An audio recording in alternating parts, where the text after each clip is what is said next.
Hello everyone, welcome back my channel. I hope कि आप सभी लोग बहुत अच्छे होंगे। तो अच्छे रहिए, स्वस्थ रहिए, मस्त रहिए, हंसते रहिए और ऐसे ही मेरे वीडियोस देखते रहिए।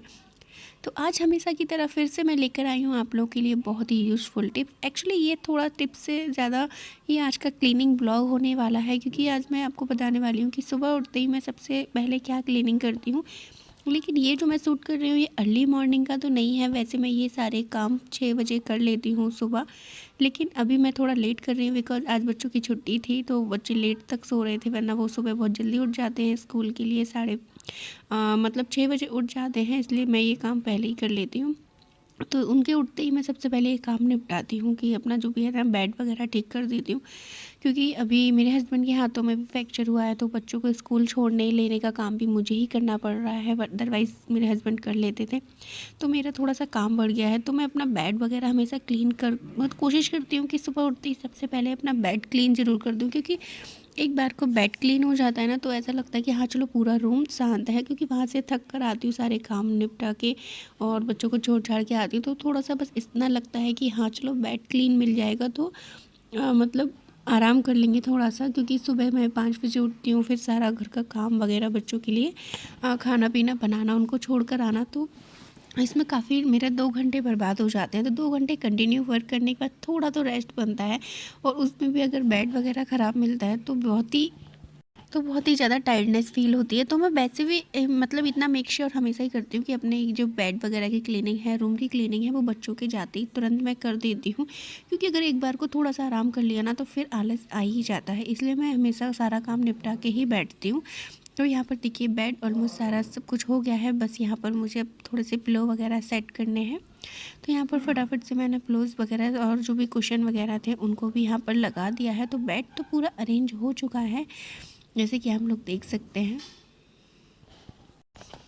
तो बस यहाँ पर देखिए बेड वगैरह सारा क्लीन हो गया, और जब बेड क्लीन हो जाता है तो ऐसा लगता है कि हाँ चलो पूरा रूम क्लीन है। तो मेक श्योर कि मैं हमेशा बेड क्लीन कर लेती हूँ। तो फटाफट से यहाँ पर टेबल वगैरह है, बच्चों ने भी ब्रेकफास्ट वगैरह कर लिया है, और सुबह भी जब भी ये बच्चे मतलब सुबह ब्रेकफास्ट करते तब भी इसी तरीके की गंदगी मचा कर जाते हैं। तो मैं फटाफट से अभी तो मैं मतलब बच्चों को तैयार करने के बाद थोड़ा सा जल्दी उठ जाती हूँ, और जो मतलब अकॉर्डिंग टू मतलब जो डेली उठती थी उससे थोड़ा जल्दी उठकर मैं ये सारे काम निपटा कर ही मतलब बच्चों को स्कूल वगैरह छोड़ने जाती हूँ। तो नेक्स्ट मैं यहाँ पर आपको दूसरी टिप्स देना चाहती हूँ कि हम लोग जो कारपेट वगैरह बिछाते हैं, अब तो सर्दियाँ आ गई हैं तो कारपेट तो बहुत ही ज़रूरी है फ्लोर पर लगाना, जिससे कि मतलब फ्लोर काफ़ी ठंडे हो जाते हैं।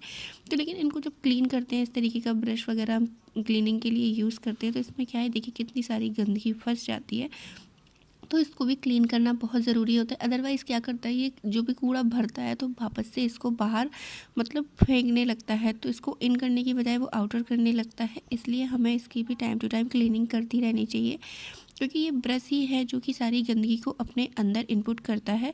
और अदरवाइज़ अब जब इसके ब्रशेस को आप देखेंगे पूरी तरीके से कवर हो चुके हैं, जो भी कारपेट पर हमारे हेयर वगैरह हो जाते हैं, बाल वगैरह गिरते हैं, धागा वगैरह कोई भी गंदगी होती है, तो वो ये ब्रश पहले अपने ऊपर कवर कर लेता है। तो अपने ऊपर ना इस एक लेयर सी बना लेता है, जैसे कि आप यहाँ पर देख सकते हैं मैं उस लेयर को काट रही हूँ कि अपने ऊपर एक लेयर सी बना लेता है। फिर ये काम करना बंद कर देता है। अगर इससे आप क्लीनिंग करेंगे तो क्लीनिंग की बजाय जो भी गंदगी होगी उसे और बाहर की तरफ फेंकने लगता है।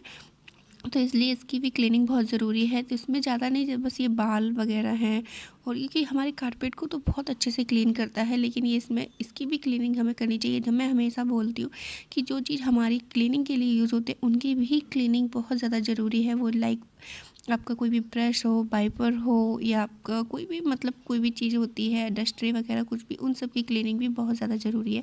तो आप देख सकते हैं इतना सारा इसमें कचरा निकला है, इसमें से कुछ बाल वगैरह हैं, कुछ धागे हैं, कुछ इस तरीके की गंदगी इसमें से निकली है। तो अभी ये पूरा ऑलमोस्ट क्लीन हो गया है, तो मैं फटाफट से इसको मैंने वॉश भी कर लिया है। आप देख सकते हैं पूरा अच्छे से मैंने इसको क्लीन कर लिया है। साइड से सारे जो भी गंदगी वगैरह जमी हुई थी, बाहर तो बहुत ज़्यादा गंदगी जमी हुई थी, तो मैंने सबको स्क्रबिंग करके साफ मतलब साफ़ कर दिया है। तो अब यहाँ पर मैं अगेन ये इस ब्रश को अटैच कर दूँगी इसमें, और ये फिर से हमारा न्यू की तरह वर्क करना स्टार्ट कर देगा। तो चलिए मैं इसको एक बार फिर से यूज़ करके भी आपको दिखा देती हूँ।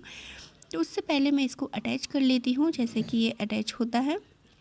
तो ये देखिए बिल्कुल अब हमारा न्यू की तरह बनकर तैयार हो गया है। तो चलिए फटाफट से इससे दोबारा से हम क्लीनिंग करते हैं और इससे बेड वगैरह पर जो भी गंदगी वगैरह होती है उसे भी क्लीन करना काफ़ी ईजी हो जाता है।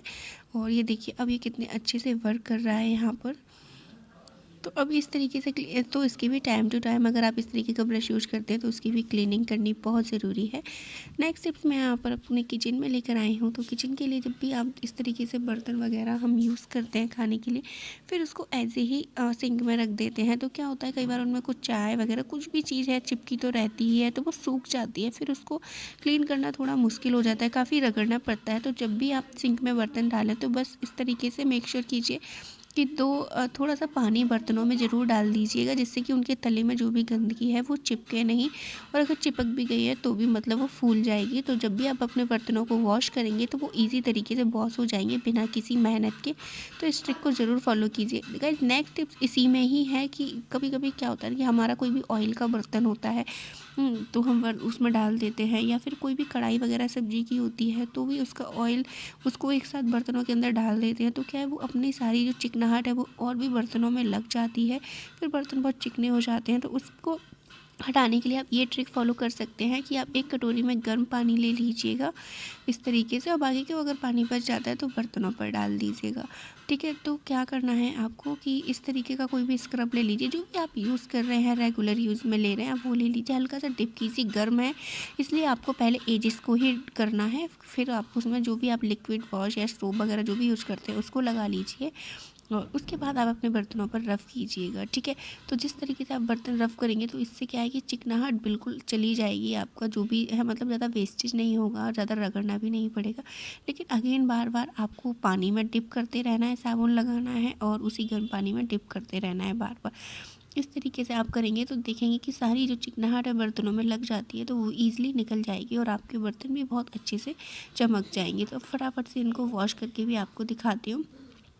तो यहाँ पर देखिए कि जो भी मतलब कप वगैरह है इनके अंदर इतनी मतलब ज़्यादा गंदगी जमा हो जाती है तो बहुत ईज़िली छूट जाती है। आप देखिए प्लेट में भी कितनी ज़्यादा शाइन आ जाती है। तो इस तरीके से गर्म पानी का आप ज़रूर यूज़ कीजिएगा, और विंटर्स आ रहे हैं तो बहुत ही मज़ा आने वाला है। तो आप देखिए कप के अंदर जो पीला पीला पंसा होता है वो भी सारा निकल जाता है, सारी चीज़ें बहुत अच्छे से मतलब शाइन करने लगती हैं। तो इस ट्रिक को भी आप एक बार फॉलो ज़रूर कर लिया कीजिए बीच में, अदरवाइज़ जब भी आपका कोई बर्तनों में चिकनाहट वगैरह लग जाए तो उन बर्तनों को धोने के लिए यूज़ कर सकते हैं। अब ये जो कटोरी का पानी बच गया था क्योंकि इसमें हम उसी में फैला दिया है और उस कटोरी को भी अच्छे से वॉश कर दिया है, फिर उसी में जब हमारा सर्फ डाल दिया था उसी पे मैं इस तरीके से ब्रश भी चला दे रही हूँ, जिससे कि हमारी सिंक भी अच्छे से क्लीन हो जाए। क्योंकि हमें सिंक में हम बर्तन धोते हैं तो उस और जिस ब्रश से धोते हैं उस ब्रश को भी धोना बहुत ज़रूरी है। जैसा कि मैं हमेशा बोलती रहती हूँ कि जिससे क्लीनिंग वाले ऑटो ऑर्गेनाइजर्स को हमें भी क्लीन करने की बहुत ज़रूरत होती है। तो इस तरीके से देखिए सिंक वगैरह सब कुछ साफ़ हो चुकी है। तो यहाँ पर नेक्स्ट टिप्स है कि हम लोग जब भी चाय वगैरह बनाते हैं तो इस बर्तन को ऐसे ही रख देते हैं, फिर ड्राई हो जाता है तो इसकी जो चाय पत्ती बहुत जम जाती है,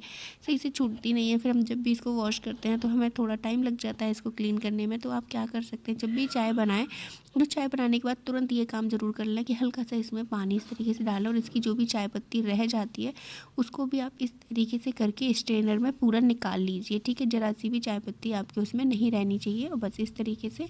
और फिर आप अगर अभी तुरंत धो के रख देंगे तो बहुत अच्छी बात है, अगर आप थोड़ी देर के लिए रख रहे हैं तो बस थोड़ा सा पानी भरकर ज़रूर रख दीजिए, जिससे कि उसकी कल जो चाय के मतलब नीचे जम जाता है वो फूल जाएगा। फिर आप ज़रा सा भी स्क्रब करेंगे बहुत अच्छे से क्लीन हो जाएगा। तो अब इस चाय पत्ती को भी आपको फेंकना नहीं है, इस चाय पत्ती को, इसमें अदरक और चाय पत्ती होती है जो कि हमारे रोज़ प्लांट के लिए काफ़ी बहुत यूज़फुल होती है, काफ़ी बेनिफिशियल होती है। तो आप इसको मतलब कभी भी फेंकें नहीं, बल्कि आप इसको प्लांट में डाल दीजिए। अगर आपके पास प्लांट नहीं है तो आप इसको इस तरीके से किसी भी बर्तन में निकाल कर रख लीजिए और इसको सुखा लीजिए। फिर आप जब भी आपको मौका मिले कहीं बाहर जाने का जहाँ प्लांट वगैरह हो तब आप इसको उनके पास डाल आइए। अदरवाइज़ फिर तो आपके पास, अगर आप नहीं करना चाहते हैं तो ऑटोमेटिकली आप इसको डस्टबिन में ही थ्रो करेंगे, तो आप कर सकते हैं। बस मैं आपको एक आइडिया बता रही थी, अगर आपके पास घर में प्लांट्स वगैरह हैं तो आप उसमें डाल सकते हैं।